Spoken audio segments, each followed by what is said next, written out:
Does it turn into marriages being turned down from those people? Does it turn into, job discrimination, university discrimination? Does it turn into a bigger problem? And then eventually, can that turn into violence between the two? But it started with what? Jokes. It starts there. Allah mentioned the ayah of fighting and that you're brothers. And then He says, stop making fun of each other. Because Allah is saying that's the gateway drug. Allah is saying that's how it begins. لا يسخر قوم من قوم. Maybe they're better than you. Don't let women make fun of other women. Maybe they're better than them. There's people that become Muslim now, and there are people that have been Muslim for centuries. And then you have the audacity to say, yeah, they're Muslim, but are they really Muslim though? I mean, they're not really. Bro, 4-5 generations ago, you were Hindu. Why are you running your mouth? And then before that, thousands of years, your ancestors were pagans. Right? How are you just commenting on somebody else? Is they really Islam or not?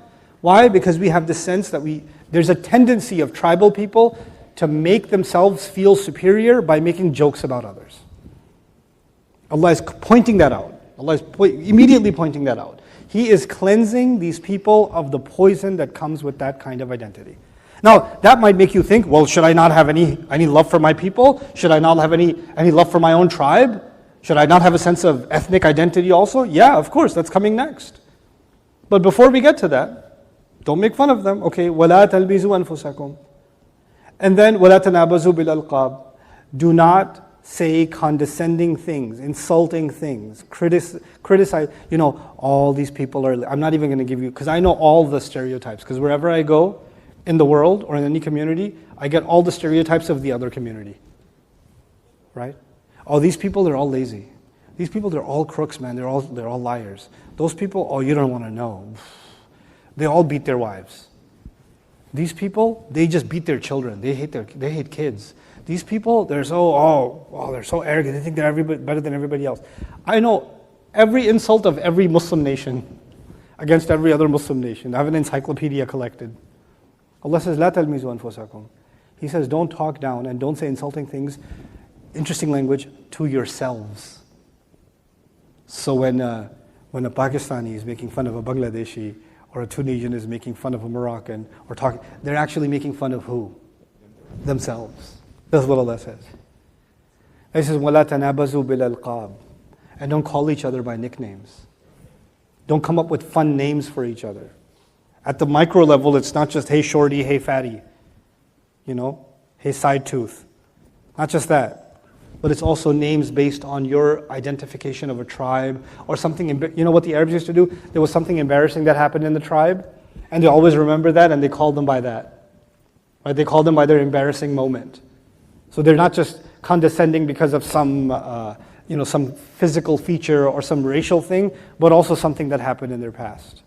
And they're using that to embarrass them. Allah says, don't do that. Don't call these names.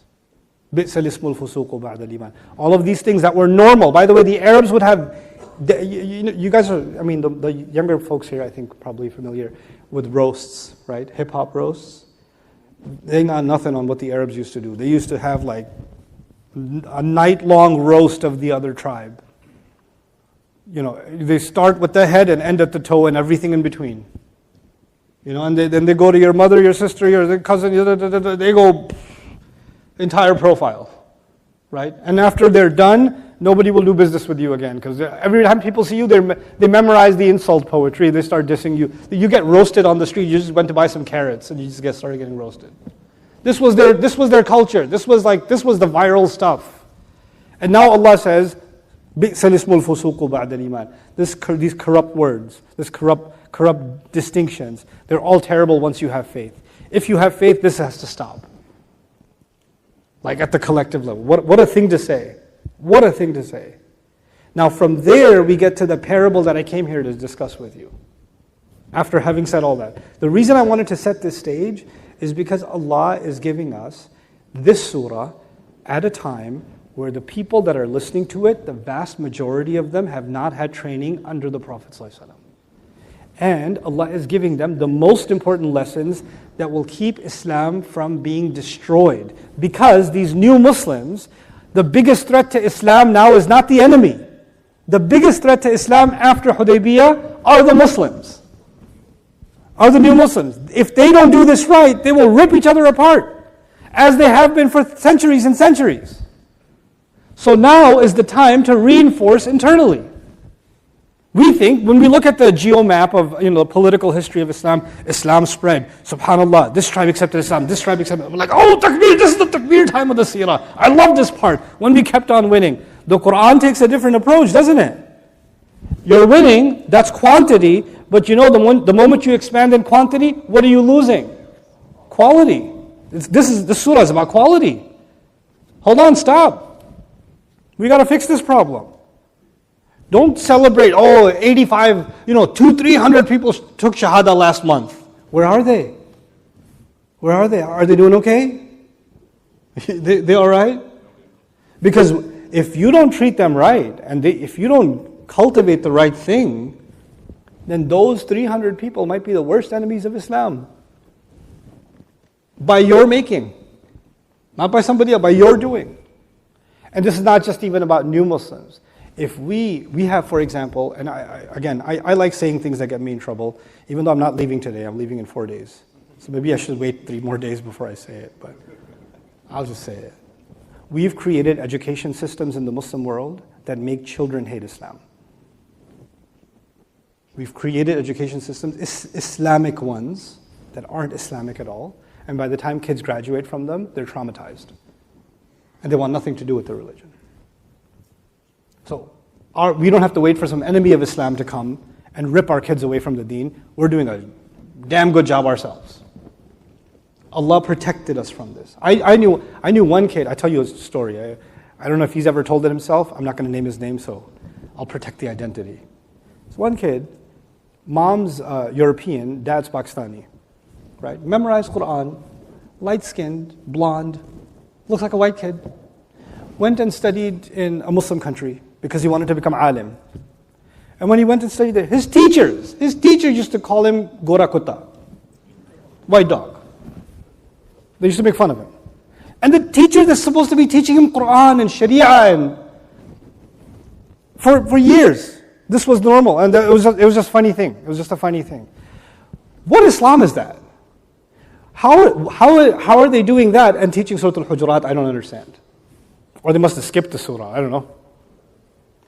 But this is the reality we have to face. We have to face the ugly reality so we can change it.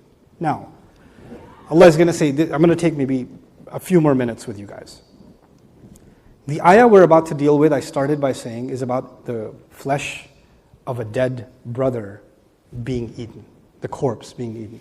We're going to deal with the corpse imagery in depth tomorrow. But I want to lay all the groundwork out today. Allah says 3 things in this ayah before He gets to the parable. He says, Ya ayyuha alladhina amanu ijtanibu kathiran min adh-dhann. Number 1. Inna ba'd adh-dhanni ithm. He says, those of you who believe, stay away from a huge amount, as much as you can. You can look at this qualitatively or quantitatively. I'll look at it qualitatively for this purpose. Stay away in a great way, as much as you possibly can, from assumption. Stay away from assumption. Because some assumption is sinful, or is sin itself. Okay. The thing that we're being stopped from is assumption. Where does assumption exist? In the mind. Now the jurist will tell you, the faqih will tell you, if you had a bad intention, but you didn't act on it, right? And there's hadith supporting this too. If you have a bad intention and you didn't act on it, are you sinful? No. But there are things in your mind, in the Quran, that you are sinful for. Even if you didn't act on them. This is one of them. If you have thoughts about someone else that are evil in nature, condescending in nature, questioning their integrity in nature, like in Surah An-Nur, لَوْلَا إِذْ سَمِعْتُمُوهُ ظَنَّ الْمُؤْمِنُونَ وَالْمُؤْمِنَاتُ بِأَنفُسِهِمْ خَيْرًا. How come when you heard something about Aisha radiallahu anha, the believing men and believing women didn't immediately think something better? What is Allah criticizing? What people thought. So even thought can be criticized. But it's not thought about, should I eat this during fast? That's not the thought we're talking about. We're talking about thoughts about other people. And in the context of this surah, the entire purpose of the surah is keeping the Muslims from ripping each other apart. Which means Allah is saying, stay away from making assumptions about others. Now what happens is, in a culture where you're always making fun of another group, and you're always talking about a certain group of people that a certain way, and you've heard that in 100 different ways, 1,000 different ways, and eventually you're having to work with one of them. You're working with one of them. You know 1,000 stereotypes of this person, this kind of person, but now you're actually in the same class with them at the university. Now they're in the same MSA. Now they're a board member at the same masjid. Now they're the guy leading Taraweeh with you. Now they're the assistant imam. Or they're the head imam, you're the assistant imam. Now they're your boss. Now they're your intern. Now it's a little close to home, isn't it? And now you have these thousands of assumptions about them, but some of them become dangerous because you use some of them to judge this person before they even do anything. Because all of those biases you've been carrying are a problem. So Allah began with kathiran. Stay away from a huge number of these assumptions. But then He said some of them are sin. Because you're not going to use all of them. When one person comes along, you're going to use some of them. And someone else comes along, you'll use some of the others. And someone else comes along and you'll use some of the others. So if you're carrying these biases and these assumptions in your head about people, then Allah says, get away from them. Get away from that all. اجتنبوا كثيرا من الظن. I would argue by Allah saying that you and I have to get out of company and society and gatherings where those kinds of conversations are normal. This is the only way you can do ijtinab. Or you have to call it out and say, this is not going to happen while I'm here. I'm not going to let that stand. You have to take a stand. You have to stand by the ayah of the Quran. You have to be loyal to Allah's book. And if you have to lose friends in the process, so be it. Those friends are not worth an ayah of the Quran, are they? That's social gathering where you're not going to get invited. People invite you for iftar, but they're having the flesh of their brother for iftar. I mean, you'd rather just eat the halal, right? The chicken that died a normal death, not normal slaughter, right? So don't put yourself in that situation. So that was in the mind. Then He says, وَلَا تَجَسَّسُوا, in the same ayah. And don't spy on each other. Don't spy. You know, the word spying is interesting. It's they used to use jass al-badan, massa. When you touch and you're trying to feel the pulse, and you're trying to see if the person has a fever or this or that or the other. Even in the ancient medicine, they used to try to squeeze the muscle a little bit to figure out what's going on with the body. And that was called jass. That was actually called jass, right? So the idea is you're trying to get a better idea. Now, by the way, just because you pressed on the pulse, do you know exactly what's going on? No, this is the same as, where I come from, Pakistan. I love Pakistan, okay. You put your hand on the watermelon and you're like, this one.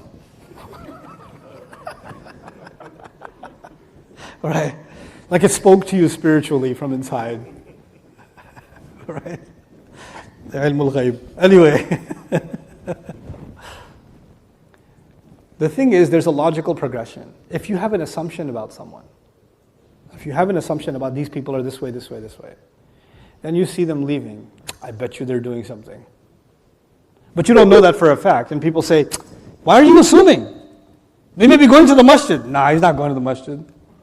I know that. These people, they're not masjid people. You don't know these people. I have heard about these people since I was little. I know everything about them without ever talking to them. There's no way he's going to the masjid. How do you know? I don't know. You know what? I'll prove it. I'll follow him. And the masjid is this way, and the guy turned that way. You're like, I got you on video. He wasn't going to the masjid. And then you send it on your WhatsApp. See, I told you. And the guy was going to get gas and then come around and go to the masjid. But you know what? In your mind, once you saw him turn, was that enough for you? You have hard evidence now. You have hard evidence that you proved your case. وَلَا تَجَسَّسُوا. First thing that comes is an assumption. Then you want to prove your assumption to others. Or even to yourself. Validate for yourself. So what do? You spy on someone. You follow up. You say, let me gather intel. And even when you gather intel, do you have complete intel? No. But you already have a bias, right? So you're going to get the intel that feeds your thesis, and you're going to skip all the intel that denies your thesis. right? You're going to make it look like a good case, like corrupt cops